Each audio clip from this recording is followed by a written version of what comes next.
All right, ladies and gentlemen, this is the part of the show where everybody's intrigued and wants to know, what guitars are you using? Well, on this tour, I decided, because not only was I getting bored with playing the same guitars, I'm assuming the audience would get bored seeing the same ones come out over and over again. I decided to kind of raid the storage and bring some interesting ones out of the collection. Well, we're going to start with this Explorer.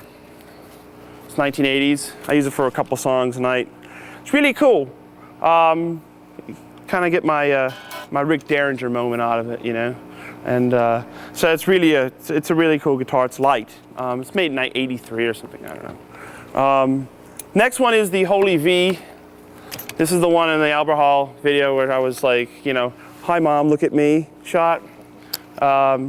This one's really cool. I bought this in Germany, and it's been through the war. It's really been through a lot of gigs, and it's like really cracked, and it looks like a real 58, and everybody thinks it's a real 58, and they should know it's not. So I wouldn't be that crazy. This one next is everybody's. You know, I call them my moments. This one here is my Eric Clapton White Room moment, circa 1968. This is a reissue of a early 90s reissue of a Firebird 1. And it's really good. I just got this about 3 months ago, and I love it because it really does do that. It's a little brighter than a normal Les Paul, but it's really, really cool, and it looks great on stage, and it really does give you that kind of, it's a bit more strident tone, so you can use it for like something that you would use, say, a Tele for, and it really works well. And it's also everybody's new favorite guitar around here. This one here, this is my Freddie King moment.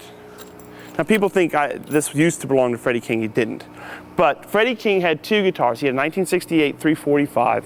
He had something else, like an early 60s one that he kind of got rid of before I started getting into him. And they had this one.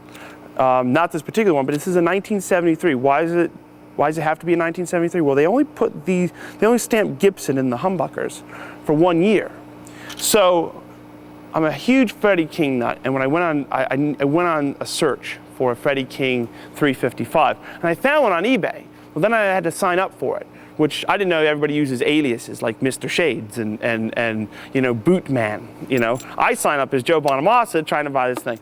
Anyway, it was the most really traumatic experience of my life purchasing this guitar. Then I had to do this thing called PayPal. I haven't the slightest idea what I'm doing. So, long story short, I shouldn't have got this guitar because I broke every eBay protocol, but I did, and I love it. So I bring it out, and it's a wonderful 355, and it looks identical to the one that Freddie King played, and so there it is. I love this guitar.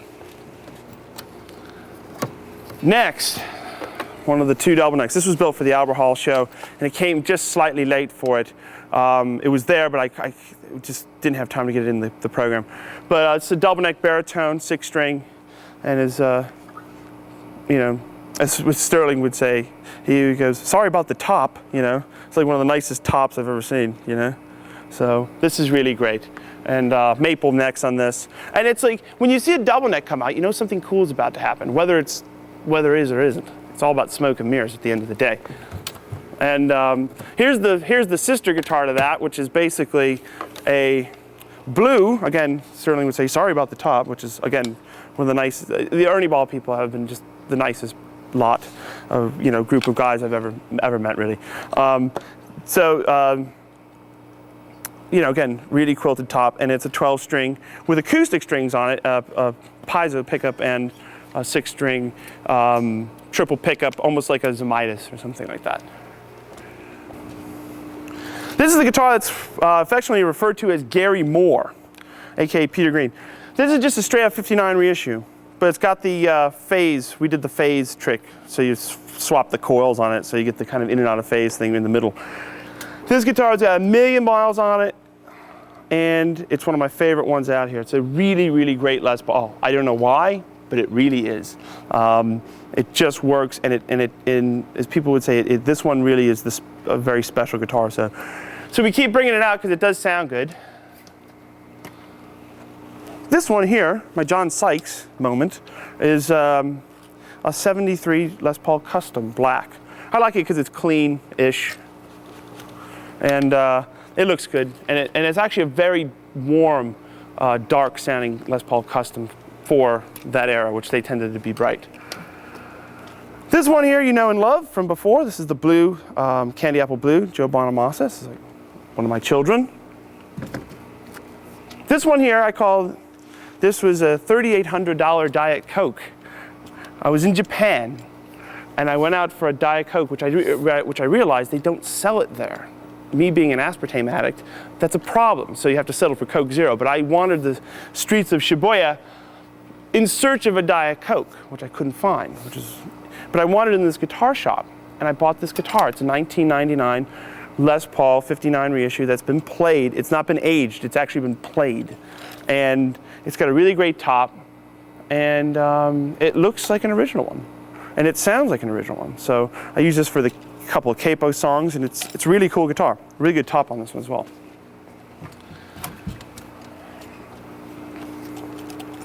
Here, the Gibson Les Paul number 52. I use this at the Albert Hall. And I put white hardware on it, because biggest mistake if you ever get a little notoriety is go online and read about what they write about you. And when the Bonamassas first came out, I was like, oh, I don't know if I like the black. I don't know if I want to spend that much and have black hardware. I was like, well, guys, let's be reasonable here. This stuff costs like $40. So if you can afford a $4,000 Les Paul, you can afford to put $40 of different color hardware. So that's what I did to kind of show them. It's like, well, see, it looks like a real 57 now. So. One of my favorites, Steve Morris.